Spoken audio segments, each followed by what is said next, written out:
tüm dünyanın yüreğini ağzına getiren bir 72 saat yaşadık. İki nükleer ülkenin birbirine savaş ilan ettiği ve ard arda uçakların havalanıp füzelerin ateşlendiği korku dolu bir süreç. Hindistan ve Pakistan arasında yaşananlardan bahsediyoruz. Türkiye, Amerika, Katar ve çok sayıda ülkenin arabuluculuğunda tansiyon şimdilik düşmüş görünüyor. Geride dünya harp tarihinin savaş uçakları açısından belki de en ilginç gecelerinden biri kaldı. O gece 150'ye yakın hava unsuru çok kısa bir bölgede burun burunaydı. Pakistan'ın neyi nasıl başardığını, Hindistan'ın ve özellikle Fransa'nın çizilen karizmasını, günün sonunda en büyük kazananın neden Çin olduğunu anlattığımız videomuza başlıyoruz.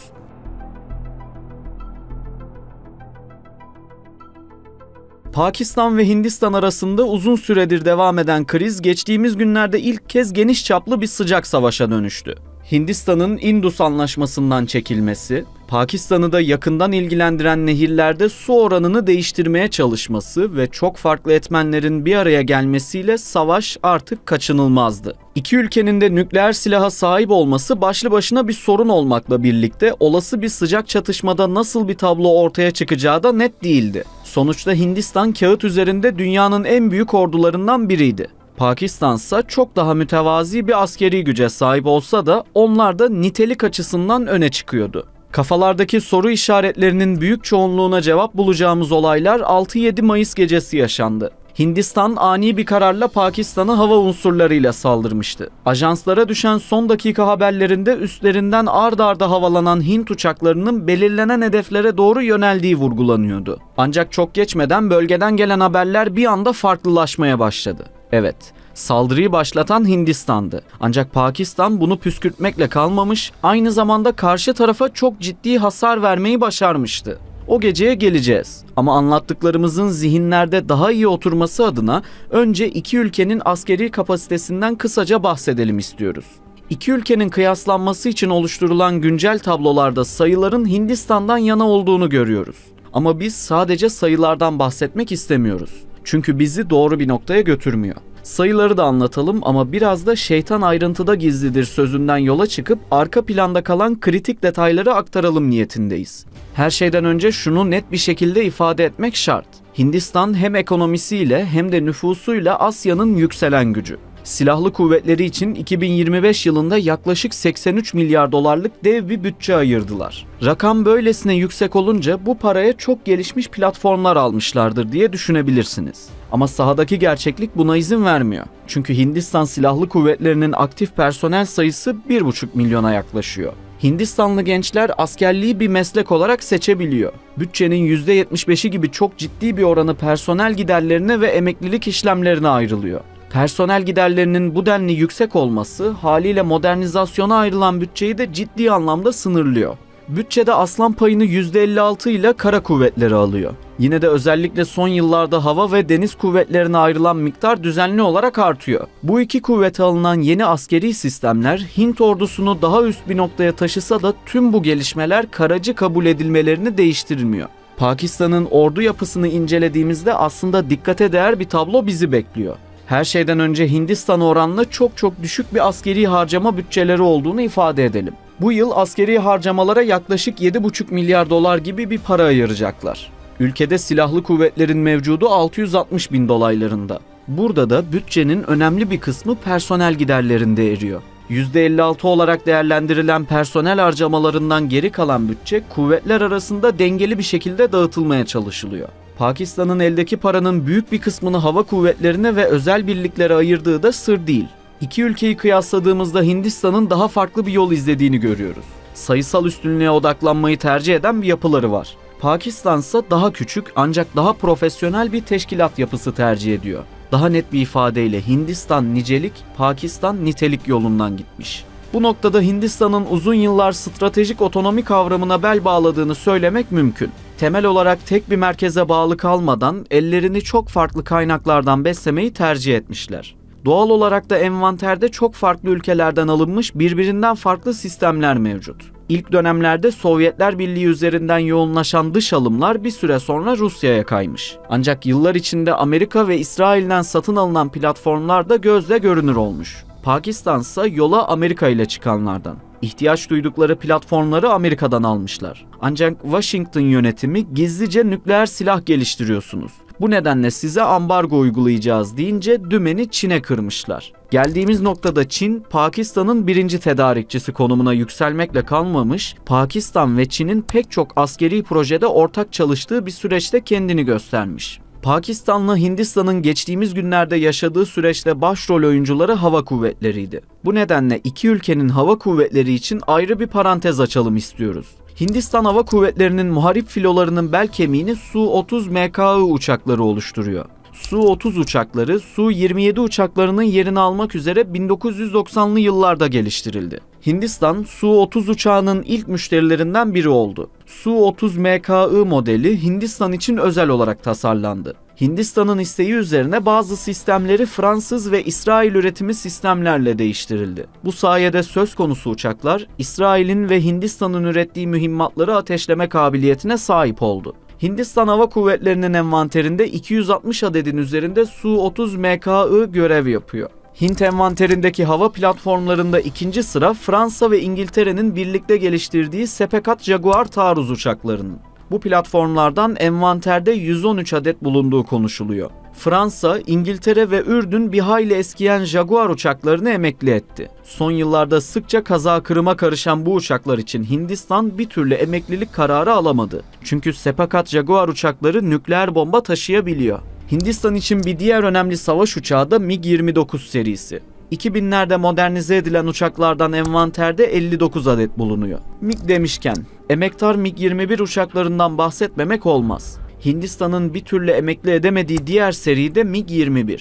Ellerinde 40 tane bulunuyor. Tabi bu noktada Hint envanterine Fransız uçakların damga vurduğunu söylemek yanlış olmaz. Hava kuvvetlerinin elinde Dassault üretimi 46 adet Mirage 2000 uçağı bulunuyor. Bu uçaklar geçmişte modernize edildi. Hindistan bu uçakları Rafale uçaklarıyla yenilemeyi düşünüyor. Ki ellerinde zaten 36 Rafale olduğu yazılıyordu. Rafale ve Su-30 MKI uçakları Hint Hava Kuvvetleri'nin en modern uçaklarını oluşturuyor. Hindistan'ın Tejas ismini verdiği milli uçak projesi de var. Şimdilik 36 uçağı envantere eklemeyi başardılar. Gelecekte bu sayının giderek artması bekleniyor. Pakistan'ın hava kuvvetleri ise çok daha farklı bir yapıda. Az önce de bahsetmiştik. Onlarda Çin etkisi çok açık bir şekilde görülüyor. Pekin'le birlikte geliştirdikleri JF-17 savaş uçağı sürecin başrolünde. Açık kaynaklara göre 156 adet JF-17 envantere girdi bile. Bu uçakların 23 tanesi AESA radar taşıyan Blok 3 versiyonu. Diğer uçaklarsa bu seviyeye modernize ediliyorlar.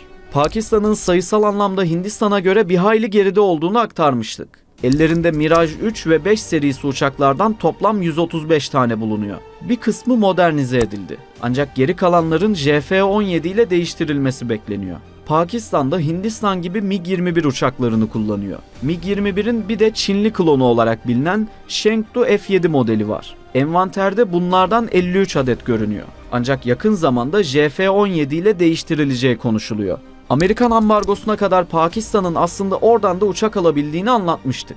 Ellerinde 75 adet F-16 bulunuyor. Bu uçaklar 1980'lerde tedarik edildi. Sonraki yıllarda Pakistan bu uçakların yenisini almak istediğinde karşısına ambargo çıktı. Aradan geçen sürede Pakistan-Amerika hattı biraz da olsa yumuşadı. Washington yönetimi Pakistan'a 2008 yılında 18 adet F-16 teslim etti. Ayrıca 500'e yakın AMRAAM füzesi de tedarik edildi. Pakistan'ın eskiyen F-16 uçaklarını modernizasyondan geçirmesine de yine bu süreçte onay çıktı.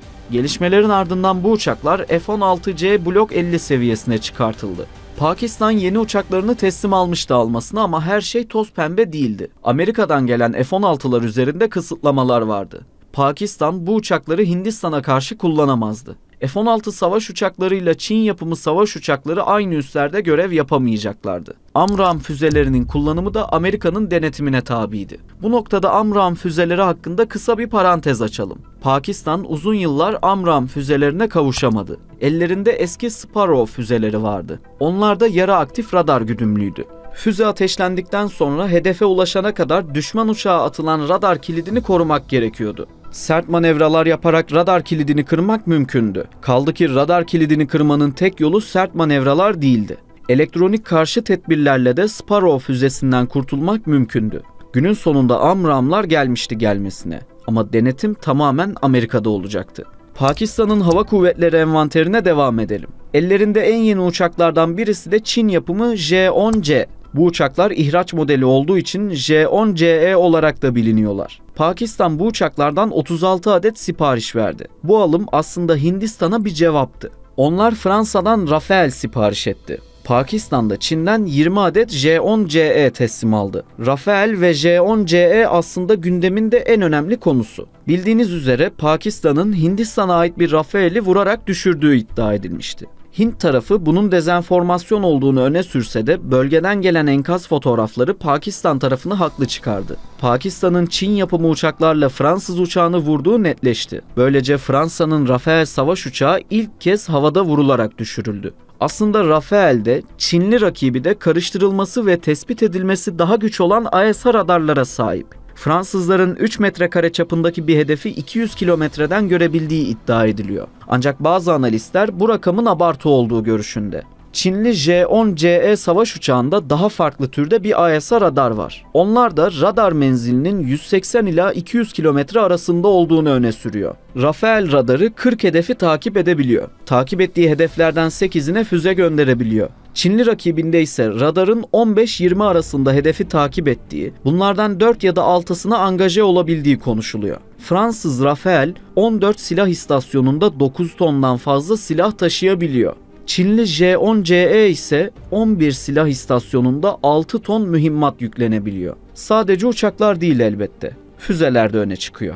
Pakistan tarafı Çin yapımı PL-15'i tercih ediyor. Hintliler ise Fransa merkezli Meteor füzelerini. Pakistan'ın kullandığı PL-15'lerin menzili açık kaynaklarda 200 kilometre olarak geçiyor. Bazı kaynaklarda menzilin 300 kilometre olduğu iddiasına yer veriliyor. İhracat modelinde ise menzilin 145 kilometre ile sınırlandırıldığı belirtiliyor. PL-15 füzesi katı yakıtlı motora sahip. Geleneksel motorlardan farklı bir kabiliyeti de var. Füze hedefe yaklaştığında motor ikinci bir ateşleme yapıyor. Bu nedenle pek çok eski füzede olduğu gibi terminal aşamada hız kaybı yaşamıyor. Meteor füzesinde menzilin 200 kilometrenin üzerinde olduğu biliniyor. Füze bu menzile ulaşabilmek için ramjet motoru kullanıyor. Bu sayede yüksek hızla hareket eden, manevra kabiliyeti yüksek hedefleri de kolaylıkla vurabiliyor. Menzil ve motor olarak kıyaslandığında Meteor füzesi Çinli rakibinden bir adım önde görünüyor. Ancak PL-15'i özel kılan farklı bir özelliği mevcut. Son derece gelişmiş bir teknolojiye sahip arayıcı başlık kullanıyor. Bu sayede çok zorlu koşullarda dahi oldukça iyi işlere imza atabiliyor. Bir füzenin menzili ne kadar uzun olursa olsun havacılıkta değişmeyen bir kural vardır. Düşmanı ilk gören ilk vurur. Hava savaşının kaderini belirleyen aslında biraz da pilotun kabiliyetidir. Bu nedenle Pakistan ve Hindistan'ı bu açıdan da kıyaslamamız gerekiyor. Pakistan Hava Kuvvetleri pilotlarının eğitimine büyük önem veriyor. Pakistanlı pilotlar dünyanın çok farklı coğrafyalarında eğitimler yapıyor. Hatırlarsanız F-16'ların kullanılması konusunda Amerika'nın bazı kısıtlamaları olduğunu söylemiştik. Bunlardan biri de eğitim faaliyetleri. Pakistan F-16'ları sadece Amerika'nın izin verdiği ülkelerde eğitim yapabiliyor. Türkiye'de izin verilen birkaç ülke arasında yer alıyor. Pakistan, Konya'da gerçekleştirilen Anadolu Kartalı tatbikatına düzenli olarak katılıyor. Burada ilginç bir detay var. Anadolu Kartalı tatbikatına sürekli katılan bir başka ülke ise Katar. Katar tıpkı Hindistan gibi Rafale F-3R uçaklarını kullanıyor. Dolayısıyla Rafale, Pakistanlı pilotların tanımadığı bir uçak değil. Aksine uzun yıllardır eğitim yaptıkları bir uçak. Hindistan'ın ise Pakistan'ın kullandığı J-10C ve JF-17 hakkında ilk elden bilgisi yok. Bu durum harp sahasında Pakistan için büyük bir avantajı beraberinde getiriyor. İçeriğimizin sonuna gelirken herkesin yeni bir savaş daha mı diye düşündüğü 6-7 Mayıs gecesine çok kısa parantez açalım istiyoruz. Hindistan'a ait savaş uçakları 9 farklı noktayı vurmak için havalandı. Hint uçaklarına Fransa ve Polonya başta olmak üzere farklı ülkelerden alınan mühimmatlar yüklendi. Ayrıca İsrail yapımı kamikaze insansız hava araçları ve seyir füzeleri de bu operasyonda kullanılacaktı. Hindistan adeta bu geceyi yeni silahları denemek için mükemmel bir zaman olarak düşündü. Sindoor isimli operasyon işte böyle bir ortamda başladı. Pakistan Hava Kuvvetleri beklenmedik bir hamle yaptı ve Hint uçakları daha kendi hava sahasındayken onlara müdahale etti. Sadece birkaç dakika içinde 5 Hint uçağı düşürüldü. Onlarca hava aracı da benzer bir akıbeti paylaştı. Hindistan'a ait 5 uçağın düşürüldüğü haberi sosyal medyada adeta bomba etkisi yaptı. Yine de hemen herkes bu gelişmeye bir hayli temkinli yaklaşıyordu. Çünkü Pakistan ve Hindistan çatışmaları bir anlamda dezenformasyon demekti. Ayrıca Pakistan'ın son derece gelişmiş sistemlere sahip Hint uçaklarını bu kadar kolay bir şekilde denklem dışı bırakması akla pek yatmıyordu. Günün ağarmasıyla birlikte enkaz görüntüleri gelmeye başladı. Açık kaynak istihbaratında sıklıkla kullanılan bir cümle vardır. Elinizde görsel teyit yoksa her şey bir iddiadan ibarettir. Günün ilk ışıklarıyla birlikte seri numarası belli olan kuyruk parçasından tutun, Rafael uçaklarında kullanılan motora kadar pek çok parçanın görüntüsü ortaya çıktı. Sadece bununla sınırlı değildi medyaya yansıyanlar. Su-30 ve MiG-29 uçaklarında kullanılan K-36 fırlatma koltuğu da kadraja girmişti. Gelen haberlerden anlaşıldığı kadarıyla uçaklar vurulmuş, pilotlarsa son bir gayretle atlamayı başarmıştı. Rafael uçaklarının düşürülmüş olabileceği gerçeği Fransa'yı da karıştırdı.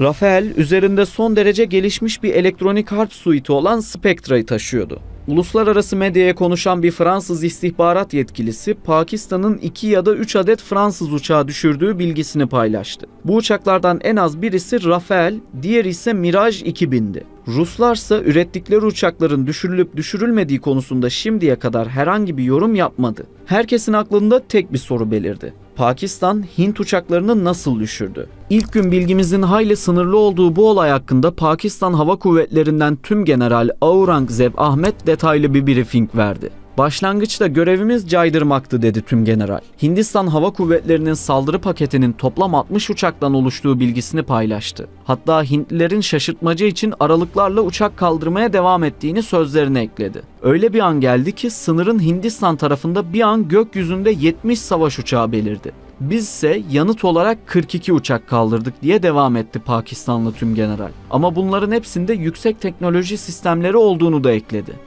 Havada 100'den fazla uçak vardı ve hepsi birbirine kilitlenmek için elinden geleni yapıyordu. Dünya modern harp sahasında daha önce hiç yaşanmamış bir geceye şahitlik ediyordu. İki ülkenin uçakları da kendi hava sahalarını terk etmedi. İlk füzeleri Hint savaş uçakları ateşledi. Pakistan da hemen karşılık için harekete geçti. Bu tarz bir senaryo aslında senelerdir üzerinde kafa patlattığımız bir şeydi diye tanımladı o geceyi Pakistanlı Tümgeneral. Pakistan, havadan erken ihbar ve kontrol uçağından gelen bilgilerle Hindistan savaş uçaklarının elektronik imzalarına erişti. Özellikle belli bir sektörde Rafael uçaklarının yoğunlaştığını fark ettiler ve oraya doğru ellerindeki füzelerden bir kısmını ateşlediler. Pakistan bu hava savaşında J-10CE uçaklarını kullandı. Çin Halk Cumhuriyeti birkaç gün önce yüklü bir PL-15 füzesi sevkiyatı yapmıştı. İddiaya göre bu füzeler Çin Hava Kuvvetleri depolarından alelacele çıkarılmıştı. Kısaltılmış ihraç modeli değildi. Menzili 300 kilometreydi. PL-15 füzesi kendini ilk kez gerçek bir savaşta kanıtlamıştı.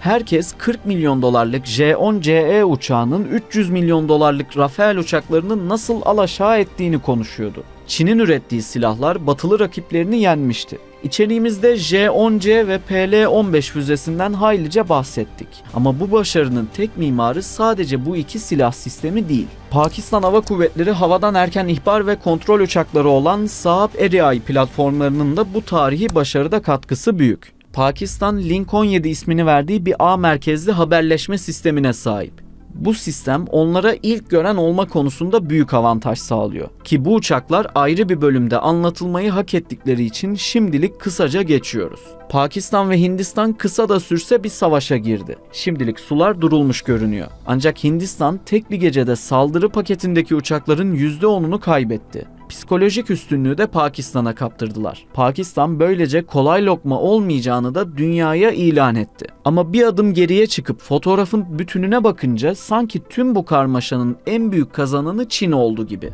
Pekin yönetimi küresel bir silah tedarikçisi olarak ne kadar başarılı ürünler imal ettiğini ilk kez harp sahasında kanıtladı. Peki sizce Pakistan-Hindistan savaşında dengeyi değiştiren en önemli unsur neydi? Uçaklar mı? Füzeler mi? Elektronik harp sistemleri mi yoksa pilotlar mı? Konuyla ilgili yorumlarınızı bizimle paylaşmayı ihmal etmeyin. Eğer videomuz hoşunuza gittiyse beğen tuşuna basmayı ve kanalımıza abone olmayı unutmayın. Yeni bir içerikte görüşmek üzere. Şimdilik hoşça kalın.